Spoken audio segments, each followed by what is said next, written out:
Të nderuar shikues, përshëndetje, do jemi së bashku në edicionin informativ këtu në ekranin e kanalit 7, ku ndër të tjera do të ndiqni. Atentat mafios në Lezhë, një burrë dhe bashkëshortja e tij ekzekutohen me breshëri Kallashnikovi brenda në makinë, krimi dyshohet se ka motiv hakmarrjen.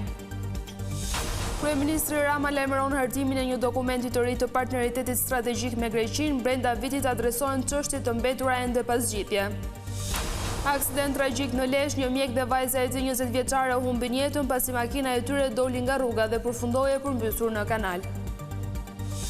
Policia u bën thirrje qytetarëve të bëjnë kujdes pasi rastet e mashtrimeve online janë shtuar, hakerat po klonojnë faqet e institucioneve shtetërore.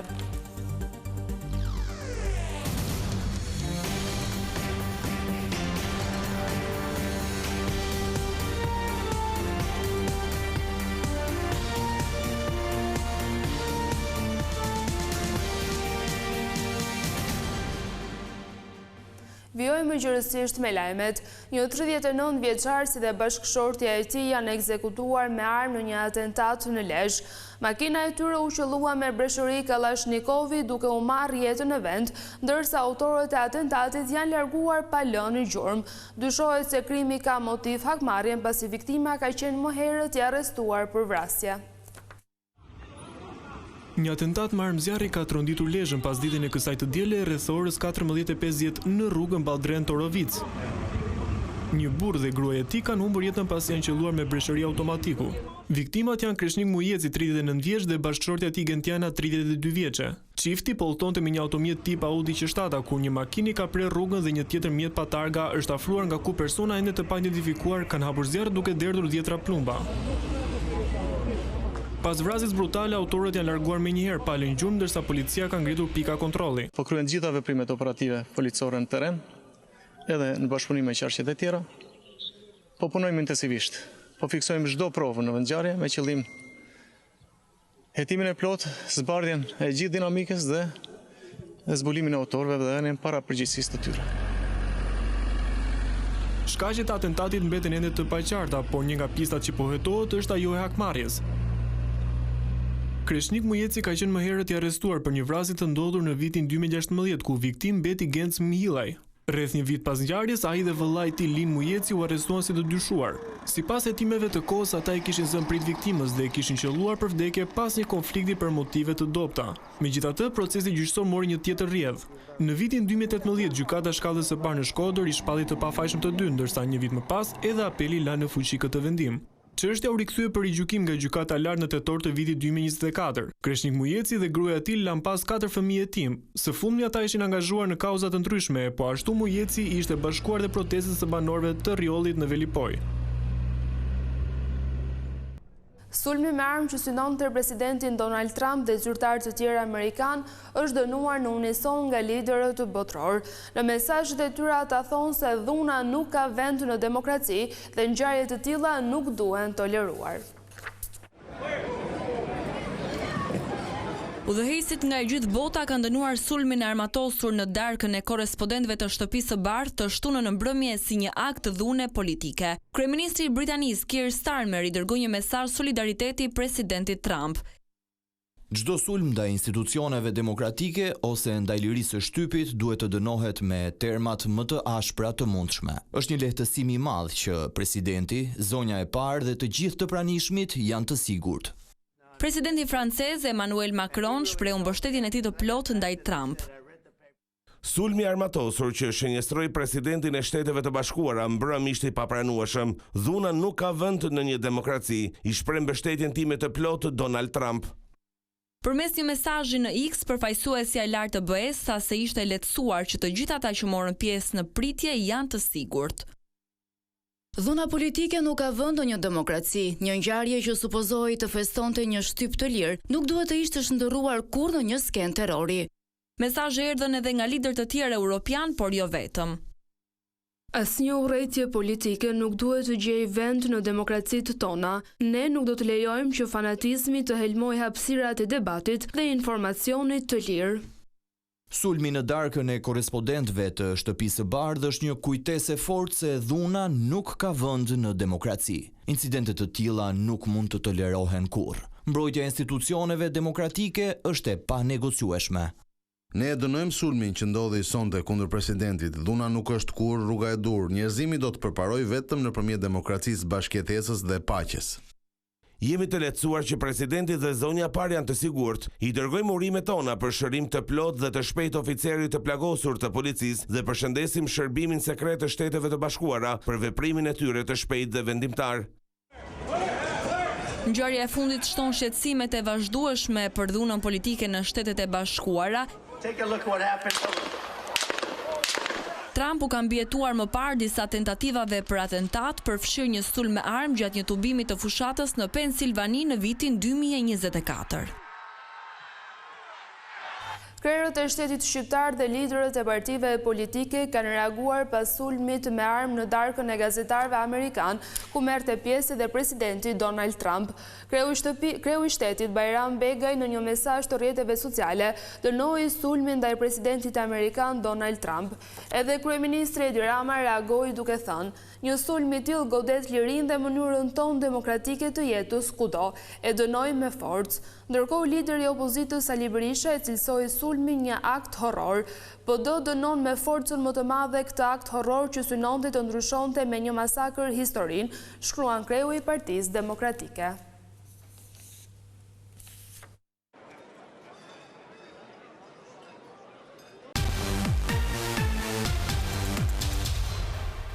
Shqipëria dhe Greqia po punojnë për zgjidhjen e problemeve përmes një dokumenti të ri të partneritetit strategjik.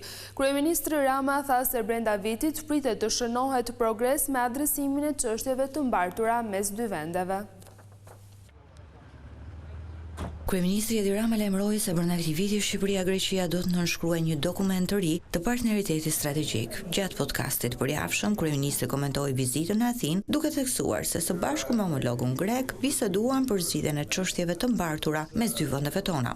Më vjen shumë mirë të them se nga ana e kryeministrit ka një vullnet absolut për të bërë pikërisht adresimin me prioritet të gjitha çështjet e mbartura, për të konfirmuar brenda këtij viti përmes një dokumenti të ri të partneritetit strategjik natyrën shumë speciale të marrëdhënies mes dy vendeve.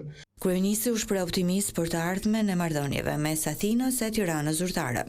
Jam shumë besimplot se fal edhe angazhimit personal të kryeministit Mitsotakis ne do të dimë të adresojmë çështjet e mbartura dhe do të forcojmë edhe më shumë marrëdhënien tonë përmes një kujdesi të posaçëm qoftë për minoritetin grek në Shqipëri, qoftë për shqiptarët në Greqi.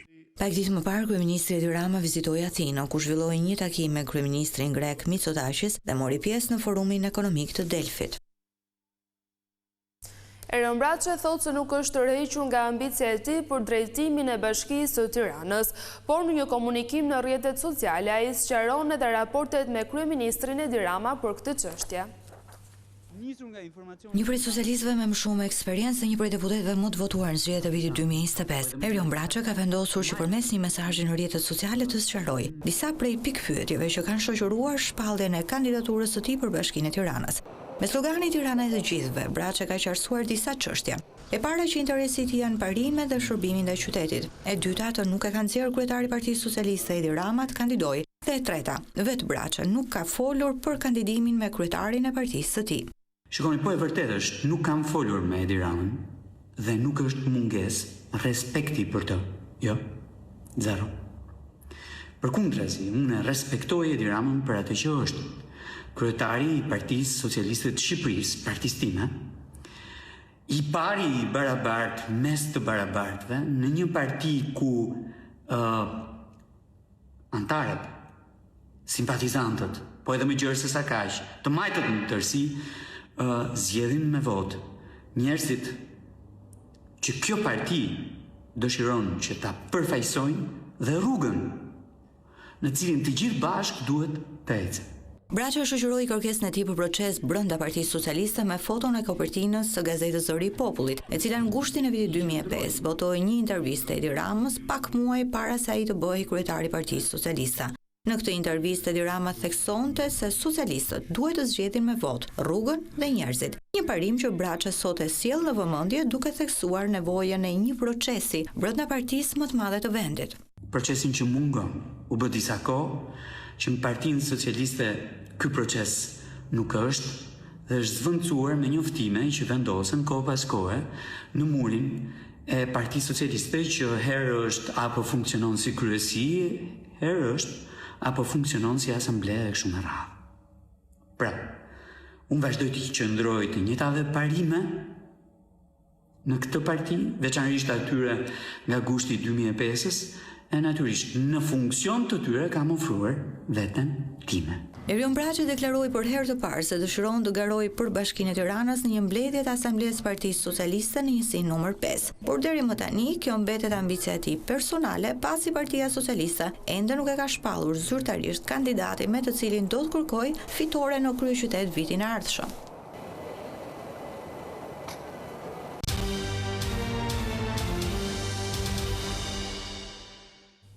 Një mjek 52 vjeçar dhe vajza e tij 20 vjeçare humbën jetën në një aksident tragjik në Lezhë.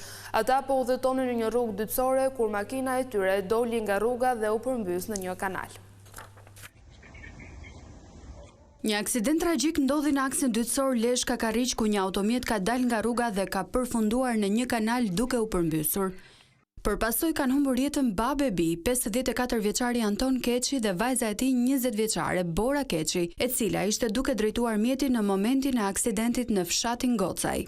Ngjarja dyshohet të ketë ndodhur në orët e pasdites ku babe bi po shkoni në punë në kampin e Gjadrit, por aksidenti është vënë re vetëm në mbrëmje pasi familjarët të shqetësuar nga mungesa e kontaktit kanë nisur kërkimet. Automjeti i përmbysur është zbuluar nga policia gjatë patrullimit në zonë, ndërsa në brendësitë e tij janë gjetur edhe trupat e pajetë të doktorit 52 vjeçar, shefi i shëndetësisë në burgun e Lezhës dhe vajzës së tij, studente në vitin e dytë në mjeksi. Humbja e mjekut dhe vajzës së tij ka shokuar komunitetin lokal, ku të shumt kanë qenë ata që kanë shprehur ngushëllimet për ikjen e tyre të parakohshme. Një tjetër denoncim në emailin e drejtorit të përgjithshëm të policisë Skënder Hita ka zbuluar aktivitetin e jashtëligjshëm të lojrave të fatit. Kësaj here policia ka goditur 2 ambiente në Kavaj. Në kërkim është shpallur Klesi Cani dhe Klajdy Copa, të cilët kishin marrë me qira vendet ku u gjetën dhe u sekuestruan pajisjet e lojrave të fatit. Në total janë sekuestruar 16 makineta. Ky nuk është rasti i parë që qytetarët denoncojnë drejt për drejt palishmëritë në emailin e drejtorit të përgjithshëm. Më herët denoncime të ngjashme nxorën zbuluar aktivitete të tjera të paligjshme në Tiranë, Kurbin, Milot e të tjerë.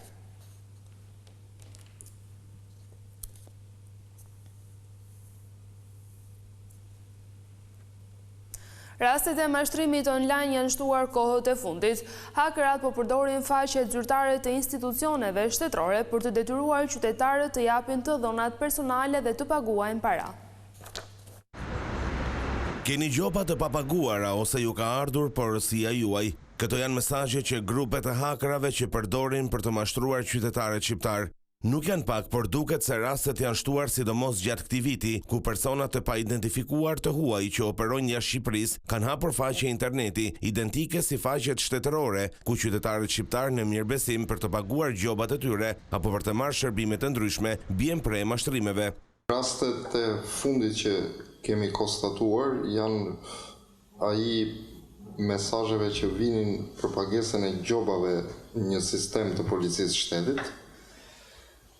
Personat cilët kishin aktivizuar këtë faqe interneti e kishin bërë paka shumë të ngjashme me atë të pagesës gjobave të e-Albanias apo policisë shtetit, por ndërkohë faqja nuk ishte reale.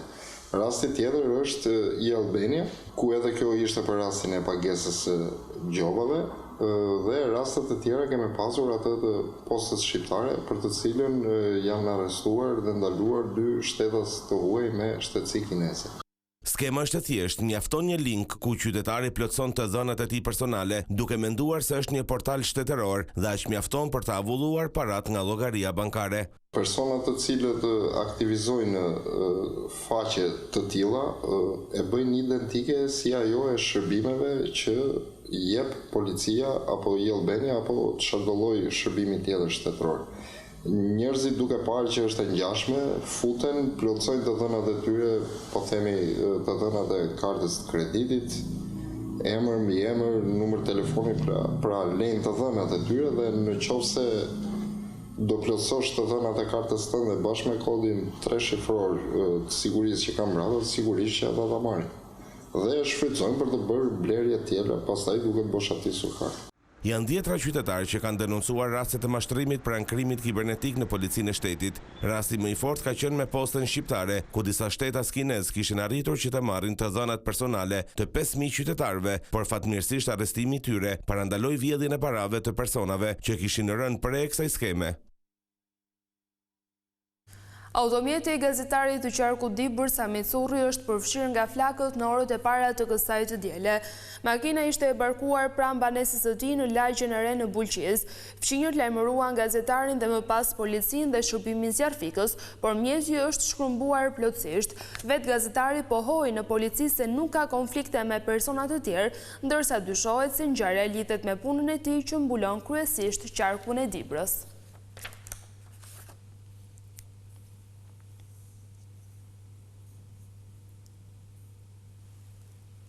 Të dhënat e policisë tregojnë se vitin e kaluar pati një rritje të ndjeshme të rasteve të shpërndarjes së lëndëve narkotike pranë shkollave. Trafikantët synojnë adoleshentët pasi duan të krijojnë varësi që t'i kenë klient të përhershëm. Shitës të lëndëve narkotike prej kohësh kanë zhvendosur vëmendjen drejt shkollave, ku tentojnë të afrojnë të rinjt drejt përdorimit me synimin për t'i kthyer në konsumator të përhershëm. Ka rastisë që më ofrojnë drogë, si hashash për shembull më shumë, edhe nuk kom pranu, nuk jam i dhënë mas tyre. Edhe grup moshat, mund t'jenë mbi 16-17, edhe në sipër. Edhe pse policia nuk ka statistika të ndara specifikisht për rastet pranë shkollave, shifra totale tregon një rritje shqetësuese. Gjatë periudhës janar-tetor 2025 janë referuar 2466 raste për shpërndarje, nxitje përdorimi apo trafikim të lëndëve narkotike, 702 më shumë krahasuar me të njëjtën periudhë të një viti më parë. Alarmi shtohet edhe më tej kur bëhet fjalë për të miturit. Në janar-tetor 2024 u përfshin 83 të mitur, ndërsa në të njëjtën periudhë të vitit 2025, ky numër u rrit në 134, kryesisht të grup moshave 15 deri në 17 vjeç, pra 51 më shumë. Sipas mjekëve toksikolog, pikërisht kjo grup mosh, por edhe të rinjt deri në 20 vjeç, janë më të prirur të eksperimentojnë me substanca, duke rrezikuar kalimin nga kurioziteti në varësi. Mund të filloj si një eksperimentimi i substancave, si një kuriozitet në shoqëri, në një fest. Mund të jenë substanca të ndryshme, siç mund të jetë marijuana, konsumimi vejpeve me marijuanë, të cilët konsumohen dhe në shoqëri. Pra, lind si kuriozitet dhe nëse një pacient ose dikush konsumon në mënyrë të shpeshtë, ciklike, kjo kthehet në një varësi. Të gjithë rastet të cilët janë nën moshën 18 vjeç, ose të cilët konsumojnë ose në për ambientet e shkollave, ose në për ambientet përreth, ne e kemi detyrim, por dhe detyrim moral për të lajmëruar institucionet përkatëse, që është policia e shtetit, por gjithashtu dhe familjarët e pacientëve. Përdorimi i drograve, veçanërisht atyre sintetike, shoqërohet me pasoja të rënda për shëndetin mendor. Është shumë më problem kur një drogë është sintetike, sepse është më pak e evidentueshme, më shumë e evidentueshme klinikisht, ose më problemet të cilat mund të shkaktojnë, problemet janë akute ose kronike. Pra ne kemi dëgjuar që rriten problemet e shëndetit mendor, të lidhura me substancën. Pse? Sepse të gjithë substancat, sidomos ato sintetike, shkaktojnë sa më shumë probleme të shëndetit mendor, që fillojnë me ankthin, që fillojnë me shqetësime të tjera, me problemet e humorit, deri në paranoja. Vetëm pak ditë më parë, u zbulua shpërndarja e një droge sintetike në formë karamelesh, e cila synonte kryesisht adoleshentët pranë gjimnazeve në Durrës. Po ashtu, në nëntor të vitit të kaluar, 12 persona u arrestuan për shpërndarje droge pranë shkollave në këtë qytet. Të nderuar shikues, ishte gjithçka e përgatitur edhe për këtë edicion informativ. Bashkëndajemi këtu natën e mirë.